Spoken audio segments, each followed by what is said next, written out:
So, with the new Battlefield 5 Gamescom trailer dropping yesterday, there was a lot of detail in there, and of course, as I expected, my initial video did miss a few snippets of information, and at the time we weren't 100% confident of all the weapons that we saw. Now I've had more time to go over the trailer a little bit more and do some research alongside of it. I've compiled a list of all of the weapons we did get to see, and I'll be pointing them all out in this video today. So first of all, in some of the very first few frames of the trailer, we get to see this weapon in the hands of a stumbling British soldier. This is the Suomi Kp Submachine Gun, a Finnish weapon. It heavily influenced the design of perhaps the more well-known but oddly poorer quality Russian PPSH. The Suomi could fire at around 800 rounds per minute, and it could be fitted with lots of different types of magazines, although stick and drum magazines were the most common. Here we can see it's equipped with a bipod, which makes me wonder if DICE has chosen to go with the drum magazines as the weapons magazine in this game. It could well be a customization feature that unlocks along the path if you choose a drum magazine, however. We'll have to wait and see. In this shot here, you can see a German soldier on the ground in front of the Tiger tank holding the STG-44, an already much talked about weapon in Battlefield 5 due to its controversial balancing position. Alpha 1 and Alpha 2 balance the weapon very differently, taking it from an extremely versatile weapon at pretty much all ranges to one that lacked power at close range but could still compete at the mid-range. Now personally, I hope DICE can find a good middle ground between these two balancing models, but it was quite nice in Alpha 2 not being deleted from the server by people using the STG in single fire mode and exploiting the recoil. Here's to hoping they've actually fixed that as well. I'd hate for it to get to the final game and people can still exploit the recoil like they could in the alphas. Next up, in this street clip that we saw in one of the teaser trailers, we can definitely see the M1928 Thompson submachine gun with its iconic drum magazine equipped. Now, I don't think anyone's surprised to see that in the game at all, but considering DICE's approach to Battlefield 1, bringing in more obscure and prototype weapons, it is nice to see them returning to a more expected setting with the guns here. In the same shot, we can see another British soldier carrying another SMG, and although I stated it may be the Sten back in a previous video, many of you pointed out that the magazine appears to be jutting out the wrong side for that to be the case. Now, the shot in the real trailer is very, very blurry, and it is hard to make out, but as you can see, I've managed to get my hands on a much higher quality version of the trailer, and you can see a lot more of the weapon here. On closer inspection, it could be the British Lancaster Smg, which in itself is a copy of the German Mp28 Smg. That was manufactured from 1941 to 1945, the Lancaster that is, and it fired at around 600 rounds per minute. However, you can see a grip protruding from the weapon here, which was not a feature of the Lancaster SMG, so unless DICE has decided to add this as a customization option, I'm still not 100% confident as to what this weapon really is. Moving the scene forward just a few frames, we get to see the female soldier in the background holding onto a bolt-action rifle with the barrel wrapped in fabric. Likely that's a customization option. As to what weapon it is, the motion blur makes it really hard to work out, but considering this is the British forces here, it wouldn't be wild to assume that this is a Lee-Enfield Rifle. In this shot here, we get a look at a British support soldier holding the Bren Light Machine Gun. Of course, we've seen this weapon already in the Battlefield 5 closed alphas, and with its steady rate of fire and manageable recoil patterns, it's a great weapon for medium to long range combat. Moving forward, we get a nice look here at the Vickers K machine gun, a British weapon originally intended to be used as a plain gunner position, but it was adapted to suit ground combat during World War II. Now you can see it shares a similar top-mounted magazine design to the Lewis gun, which incidentally will be making the jump into Battlefield 5 from Battlefield 1 as well. The Road to Battlefield 5 event confirmed that by highlighting a weapon skin for the gun as a reward. Now, the Vickers K machine gun had an extremely fast rate of fire, close to 1,000 rounds per minute, And the reason for this was to direct a lot of fire towards enemy planes when the shot was lined up correctly, dealing plenty of damage in the process. I wonder if it'll have 1,000 rounds per minute rate of fire in the hands of a soldier on the ground in Rotterdam. We'll have to wait and see. We get our first look at the inevitable grenade launcher gadget coming to Battlefield 5. DICE appears not to be able to stop themselves from adding one into every single game they make. This is a cut-down SMLE rifle, likely one used during World War I, and it's been modified to fire rifle grenades.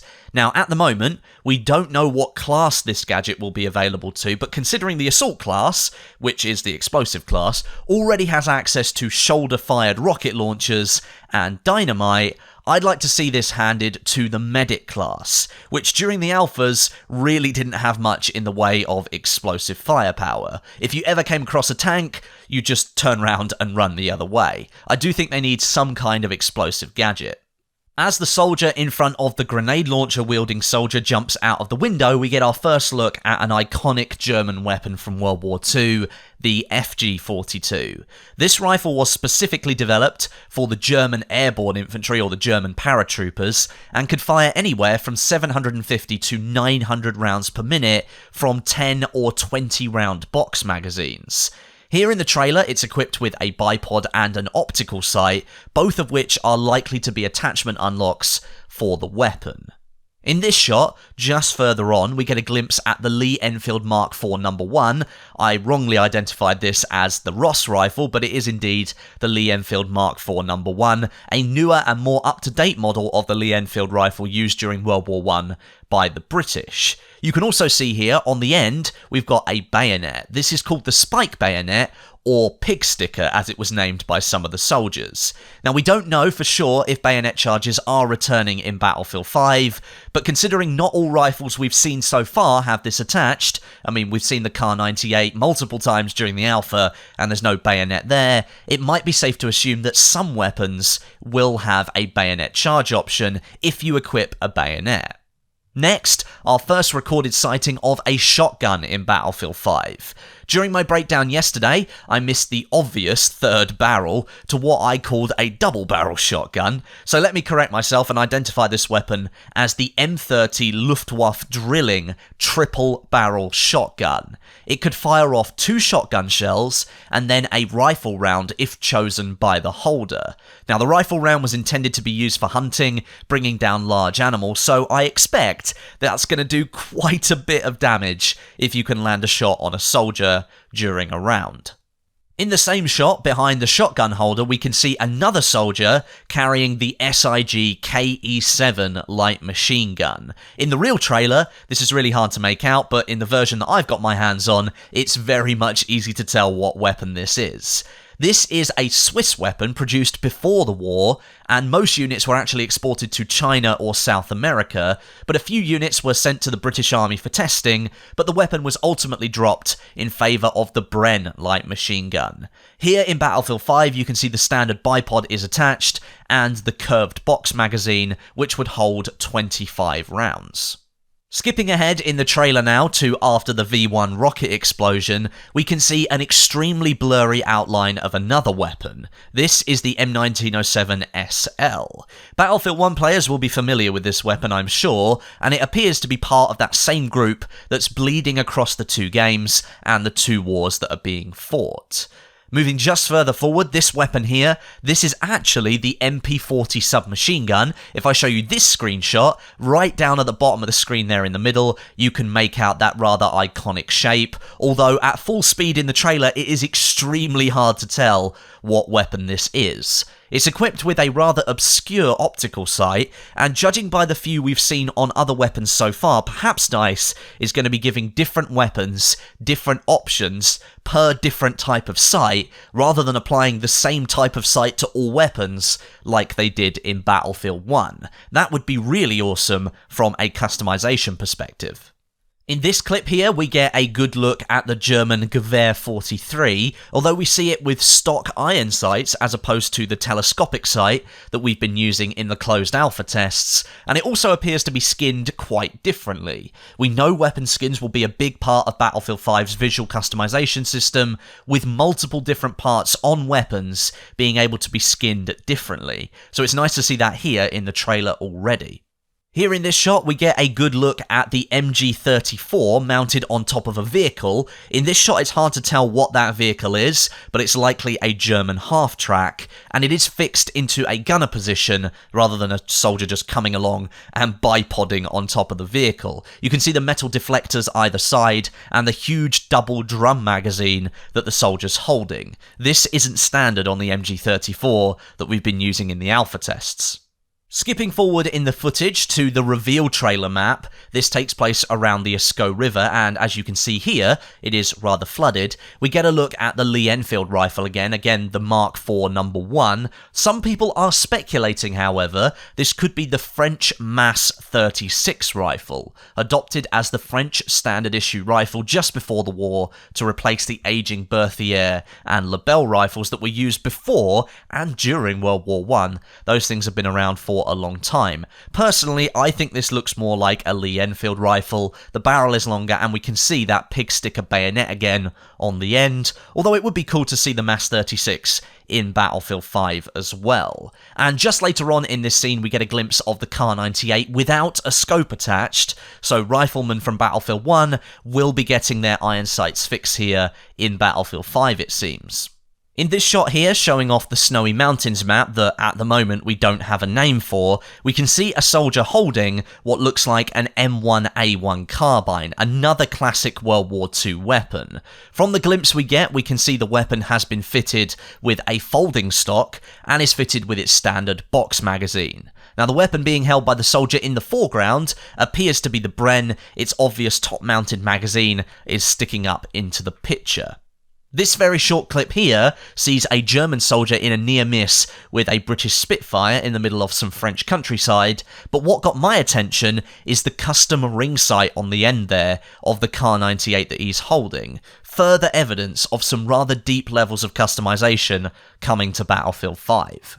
Right at the end of the regular part of the Battlefield 5 trailer, we get a look at throwing knives. These have been mentioned once already in some screenshots of the soldier archetypes handed out at the reveal of Battlefield 5, so these things are already confirmed, but I'm really interested to see how DICE implements them. This looks like a segment from the single player in my opinion. The German soldier's animation turning around isn't something you'd see in the multiplayer, so for now we need to wait for some more information. Although the archetypes are in multiplayer, and there it was mentioned throwing knives are happening, we just haven't seen them properly in multiplayer yet. And lastly, a quick look into the Battle Royale segment of the trailer. Here on the soldier's back, you can see a rather lengthy piece of metal pipework. Whether this is a cosmetic item attached to the soldier's body or a genuine weapon, we can't say for sure right now, but Battlefield Hardline did have a metal pipe as a melee weapon, and in a scavenging game mode like Battle Royale, you really need to use any weapon that you can get your hands on, so I don't think it's out of the realms of possibility that a metal pipe could be a melee weapon in Battlefield 5. So, there you have it, a full list of weapons from the trailer. Some new ones highlighted and plenty of attachments and customization shown off as well, giving us a different look at some of the weapons we already know of too. Let me know down in the comments section if you spotted anything else, anything that I didn't catch in my second pass through, and maybe leave some of your thoughts and opinions about what DICE has included so far. There's still no sign of perhaps the most iconic World War II weapon of all, the M1 Garand. I'm still looking out for it wherever I can. Make sure you subscribe to the channel with notifications switched on, click that little bell next to subscribe and make sure they are on, that way you won't miss any of my future videos, and thank you very much for watching my video today. But until next time, my name is Westie, and I'll catch you guys in the next video.